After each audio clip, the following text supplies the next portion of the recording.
What if a home wasn't a monument to the past, but a prototype for the future? What if our walls weren't carved for memory, but engineered for clarity, freedom, and movement? In 1925, in the heart of Paris, one small cube made that bold claim, a house not for nostalgia, but for the machine age. This is the story of the Pavillon de l'Esprit Nouveau. Paris in 1925 was a stage set for style. The Exposition Internationale des Arts Décoratifs had transformed the city into a living showroom, each pavilion more ornate, more indulgent, more celebratory of craftsmanship and luxury than the last.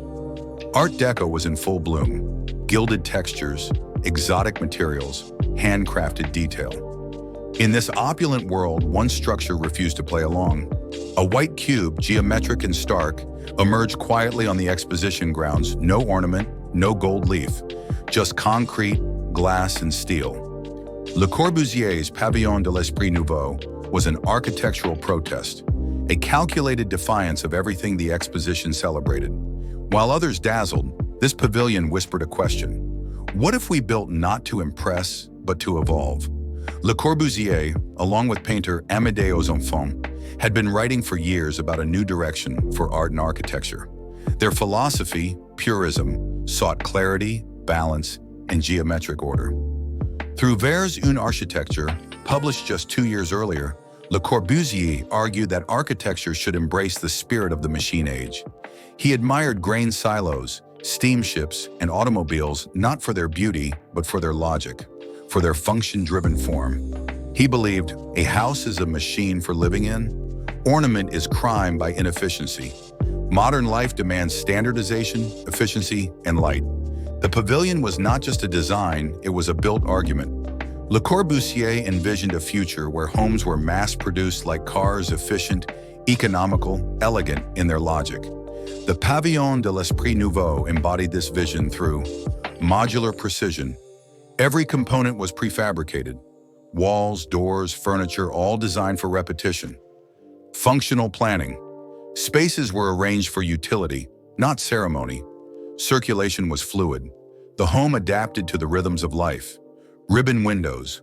Long horizontal strips of glass flooded interiors with natural light and views, breaking the traditional wall. Pilates and roof garden. Slender columns lifted the structure, while the flat roof reclaimed green space for urban living. Interior purism. Furniture followed the same philosophy. Clean lines, volumetric balance, no ornament, a visual language of order. One of the pavilion's most poetic gestures was a tree growing through the terrace. It wasn't just a flourish, it was a statement. Even in a rational world of geometry and glass, nature has a place. Le Corbusier believed that the machine age didn't mean the end of humanity, it meant a better frame for it. Through controlled proportions and modular systems, he proposed we could live in harmony with the natural world, not apart from it. This blending of industrial clarity and environmental openness would ripple through his later work from the Unité d'habitation to the city planning vision of the Ville radieuse. Inside the pavilion, alongside the model house, was another model one that challenged cities themselves. The Ville radieuse, or radiant city, proposed a new order, high-rise towers surrounded by open parks, wide sunlit boulevards for efficient movement, zoning by function, living, working, recreation cleanly separated. It was a radical rethinking of urban life. Born from the chaos of early 20th century cities, the pavilion showed not just how we might live, but how we might live together, more efficiently, more beautifully.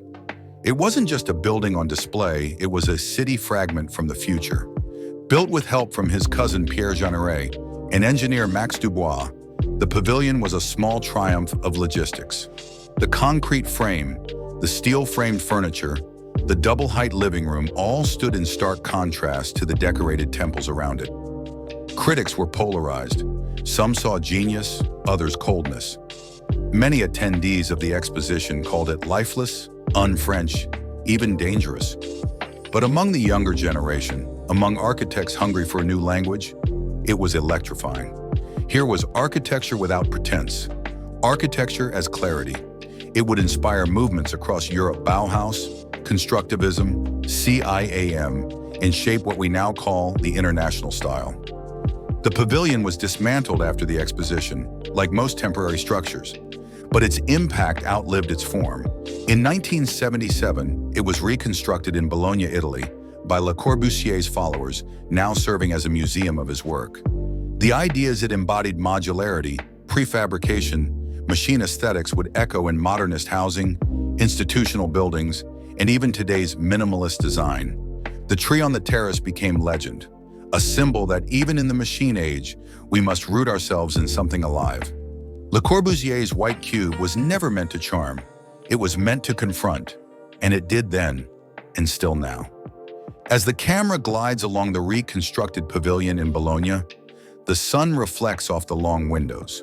The tree still grows, framed perfectly in the concrete. The Pavillon de l'Esprit Nouveau didn't ask to be liked. It asked to be understood. It asked us to trade nostalgia for necessity, ornament for order, memory for vision, and it left us with a question that echoes still. If we are to build for tomorrow, what should tomorrow look like?